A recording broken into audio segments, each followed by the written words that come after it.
Love guy. that guy. I Yeah. love both my brothers. How many children does Nevin have now? He just had another He's one. got didn't he? Little 5, stud. 7.5 and under. 5 kids. 5. Wow. Yeah. One just celebrated a 3rd birthday. You know, if Just this somebody week. had 5 kids that early in that, when I was young, the immediate response was, "You must be a Catholic, huh?" Well, yeah. Well, yeah. And they are. And since my mom had 4 kids in 5 years, I always said yes. As a So matter there of you go. fact. Yeah. There you go. Nikki, of course, is a county supervisor, and there was a county supervisor debate last night at Iowa Central Community College. It was well attended. Yeah. And I was glad. A lot of different sorts of questions were asked, and that's always a good thing. I hope to talk with all of the supervisors and maybe Nikki again in the future more about agriculture and pork production and that sort of thing. But I want to focus on, just to start with anyway, I want to focus on your opponent and he has said it more than once. In fact, he has said it several times that his reason for running against you was at your insistence, or I shouldn't say insistence, but your very strong belief that in 2020, during the pandemic, that we should be masked. And I know there was a big thing over at the County Board of Supervisors. I guess we're going to have to go to the phone. Oh, here. okay. All right. Good afternoon. You're on the air. Hi. Hi.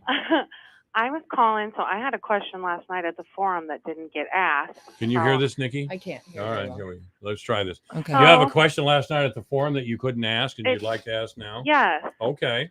So I heard that Nikki's opponent was out door knocking and asking only to speak to the man of the house. I don't know about that, but I have heard that myself. Do you know about that, Nikki? Yeah, I had heard about that as well. I mean, obviously he didn't come to my house and ask me, so. Yeah. But. So, got a problem with that, do you? Yes, I do. And I also heard that he is telling all the voters that Nikki voted to fine people for not wearing masks, and that's not true. We're going to talk, actually, let me talk with Nikki about these things. And it's not that I'm discouraging her call, and I do appreciate your call, but I think I just asked Nikki about this masking thing, and she's the best person qualified to talk about her position. So I do thank you for your call, and you can call back later in this segment if you wish, but let Nikki. Well, I'll talk real quick about the rumor. I've heard it. All I can say is I hope it's not true. Yeah. You know, you hope someone's not saying that, because the 19th Amendment was ratified 102 years ago. Yeah. Women obviously can vote. They're voters. They participate in society and are very active in the community. And obviously they can become county supervisors too. So ma'am, I hope that's not true. Yeah, that's all we can do right now. If I met Mr. Simmons last night for the very first time. Yeah, me too. And I offered to bring him on the program and he could explain his views. I have my own opinions, but who cares? This is about the supervisors and their opinions. They're the ones. I care, Mike. Thank you. I care. I don't think you're being sincere. I am. I'm always sincere. Okay. All right. But again, man, thank you for bringing that to our attention. I'll certainly bring that up to Mr. Simmons if he does make himself available. But we do need a further explanation from Nikki on this mask thing. So let's go there. Nikki, again, you were adamant, maybe that's the word, that we should mask in 2020. Yeah. So do you regret that, or do you think it was a bridge too far now, or I don't regret sticking by your guns? Or I don't regret it. And let's talk about it. That's really, it was the elephant in the room last night. It's been in the elephant in the room for the campaign as far as my opponent's concerned, and it became quite clear that was his single issue. So I've heard a couple things that he said, and he said a couple things last night that I kind of wanted to clear up, because I don't know that he understands the process behind how the protocol came into place, my role in that, and what exactly the protocol said. Mm-hmm. So back in, let's go in the way back time machine. Way back couple years ago. November 2020, COVID was ravaging Iowa.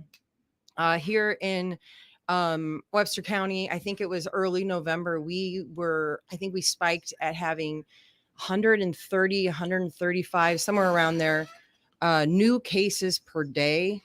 I was tracking all of this, and we were having, I want to say 1 to 2 people in our community die per day. I nearly did in November of Right. 2020. Oh yeah, I remember.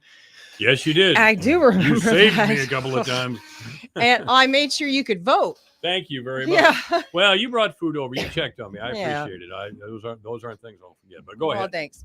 So this is what's happening, and it's about that time that we started to hear from the healthcare professionals in town. We're hearing from the folks at the hospital. We're hearing from clinics around town. We're hearing from care centers, like nursing homes and such, that they're basically begging us to do something, anything, something to help. And, you can only do so much by just encouraging people to vote, or not vote, mask up. So actually on late November, around Thanksgiving, the city passed a protocol first. And then I think it was early December that the Board of Health met. Now, the Board of Health is its completely own entity. It's not the Board of Supervisors. I do not sit on the Board of Health. I think it's Supervisor Campbell, Supervisor Carlson, and then some medical health professionals as well. So that's the Board of Health. So they met early December, and they had crafted this protocol, and they passed it. And I Mike, I want to tell you, I want to say it was immediately after they passed it that I started getting phone calls from folks. I specifically remember a local small business owner who was furious about it. And he was very upset about the fines in particular. There were a couple things that there were some were there actual fines handed out or not? No. Okay. So I'm gonna get to that. Okay. Because I think that's where Reggie's a little confused. All right. And that was one of the provisions in the first one that the Board of Health passed early December. So we start getting all these, they're furious about this. They don't know how they're going to be able to enforce it, say in their restaurants or their, if it's a retail owner. How are we supposed to enforce this? This isn't really fair. Is it going to be a strain on law enforcement when they're already strained? So that's when, I'm taking notes because I know eventually it's going to come to the Board of Supervisors and I'm going to have to vote on it.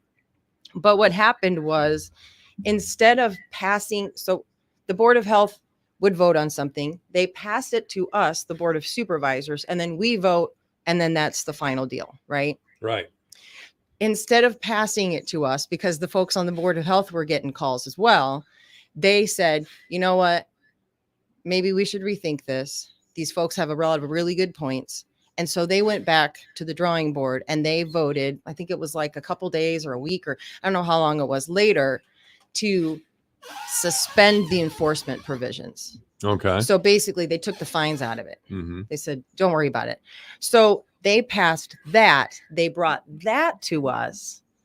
So what was brought to us was the face covering protocol with, I think it was like the last sentence or the last paragraph was like, by the way, we're going to suspend these enforcement provisions. Essentially, there's not going to be any penalties, no fines, nothing, with the option to have them in the future if you need them, but we're not going to do them.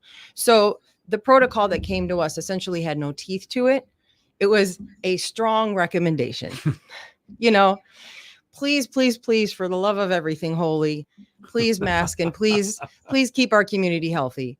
But we're not going to fine you if you don't, And so that is the thing that we voted on. And I think where my opponent is a little confused is I think he thought that we had voted on something that had fines, and we did not. And did you ever support fining people? That was the trick. I don't know. I'm trying to think back, and I think initially I thought there's got to be something to hold people accountable for it, but I don't know. And I remember having conversations with Supervisor Carlson. I remember having conversations with my brother who sits on city council and being like, how do we fix this problem that we're having? The hospitals they're desperate. The folks at the Marion Home and the Friendship, desperate. Just do something.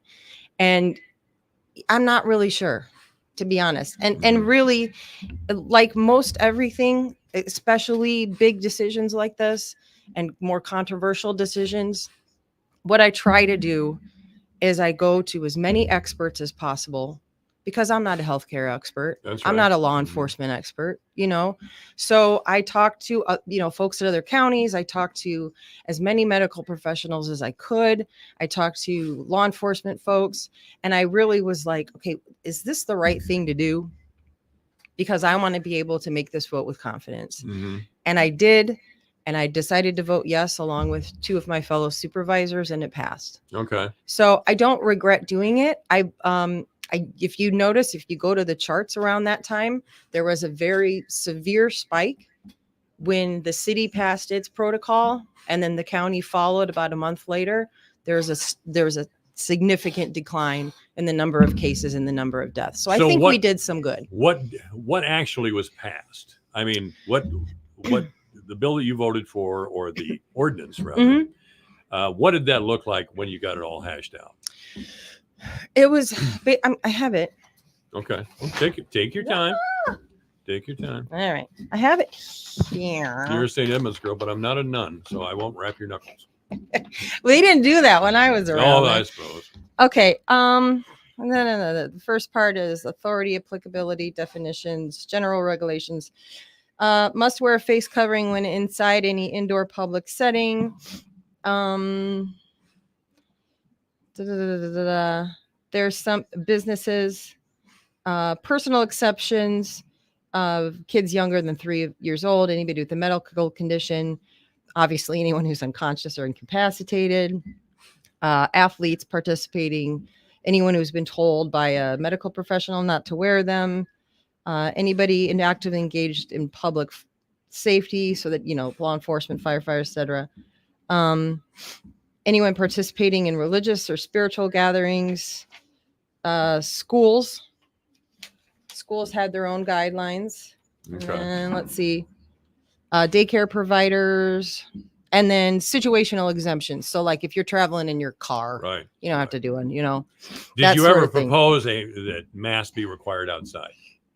I don't, let's see. There's part here that says something about being outside, but wait, where did it go? I think I don't see. I don't see it right here. Okay. But I want to say that it was if folks were outside and not closer than, how it was like six feet right. away.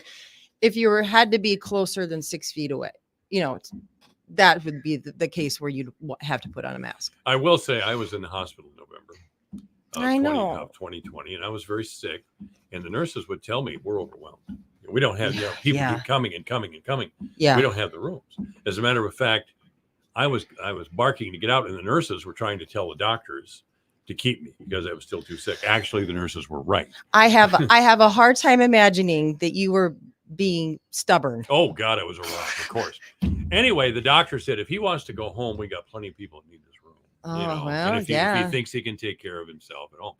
And I needed a lot of help at home. The county public health people were there. A couple of churches came over and helped. Fort Dodge is a great town. I do want to talk with you about the public health department because it was brought up last night and was kind of a shock to a lot of us here. I've known Carrie Prescott for a long time. Do we know anything more about that, or can we know anything more about that? Or like I said last night, it's a personnel issue, and it's an issue that we've since passed along to the state auditor's office. Okay. For auditing of the books and auditing of the whole situation, and so it really feels irresponsible for me to comment on it. I know it sounds like a cop out, but no, honest and you understand to God, I had to ask. Oh, well, of course, and I just don't want people to think that I'm trying to avoid answering the question, but that's the God's honest truth that it feels weird to comment on it when it's still an active investigation with the auditor's office of the state. The pork industry is very important to our county. Sure is. And are you sympathetic with the pork industry? I mean, I say this against the background because the judge once again has thrown out an Iowa law that would have prevented some people who are anti-confinement building from trespassing on the property and then videotaping what happens inside confinement buildings. Oh, people do that? Yes, they do. Look, I must have blinders on to that because I had no idea. People come out here from California to do that, and they especially pick on Iowa Select Farms which is in Iowa Yeah. Falls. But yeah, the judge says it's okay to charge him with trespass. But as far That as the makes video sense. they've taken, or more importantly, trying to get a job there, and then you're an activist who got a job but didn't mention, I'm really here. Oh, they're being sneaky. Right. They're being sneaky. That's something that the pork producers would like to see go away, but a judge keeps upholding the right. They say that's a right to free speech to do that. Yeah. So, what is do you have a relationship with the pork people here in the pork industry here in Webster County, or? There's a few folks that I talk to. You know, most of my district is within the city limits. I just have a tiny itty bit of That's right. rural on the north side of town. But you know, every once in a while, I talk to Greg Ora when I see him around, and I'm just fascinated by the stuff he tells me about what's going on in the pork industry and just in agriculture in general and farming. And so I wouldn't say I have a close relationship with the pork industry, but I certainly respect it. And I think the judge is probably right in this instance. I mean, it seems shady, but I don't know necessarily that would be a crime. Obviously, I'm That's not this is the fourth time legal that some expert. judge has kicked it back to the state of Iowa. Yeah. But so, as supervisor, if you were reelected, what would you focus on? What would you be your primary interest? Oh man, you know, there's so much going on. You know, I'm vice chairperson at the moment, and I'm vice chair of the board of supervisors. Yes, and I would like to think that hopefully I would be able to move into the chair position. I've been kind of shadowing Supervisor Campbell in that regard this year, although he's all over the place. I mean, that Mark guy. is. I saw him last night. He seems to be getting younger and skinnier. I don't know what He the deal is. with him. He is. I don't know. He's got secret elixir or something. But, and well, you know, that brings up a good point, though. If you were to look at Mark Campbell and all the work he does for this county, and Keith Danklaw and Nick Carlson and Bob Thote, and I think a couple of the guys last night had this notion that the role of the supervisor is simply coming in on a Tuesday, having the meeting, and then skedaddling, and then not coming back, you know, for another 2 weeks. And it's an insult to the things that Supervisor Campbell does. He works so hard for this county. Supervisor Nikki Conrad is our guest, and we're just about out of time. Oh, sorry. But I do have to. What was I going to say now? I was going to bring up this important point. You don't know? I don't know. I didn't really answer your question. I would just like to continue the good work that we're doing, basically. Okay. That's just a short little answer Right, for time. That's okay. Yeah. Well, I had this really cool question I was going to ask you to close it out. Now I forgot. You can come back whenever you wish, of course. And I offer 20 minutes at least of free airtime to any of the supervisor candidates or any candidate for political office in Webster County, if they would like to be on this radio station. I don't think we have any city council elections this year, do we? No, sir. No, I don't think so. Any school board? I don't think we do either. Nope. No, I don't think so. All right. Nikki, thank you for being here. Thank you. Supervisor Conrad has been our guest. This is AM 1400 KBFD. The IRS doesn't mess around. If they want your money, they'll take it. They can take your paycheck.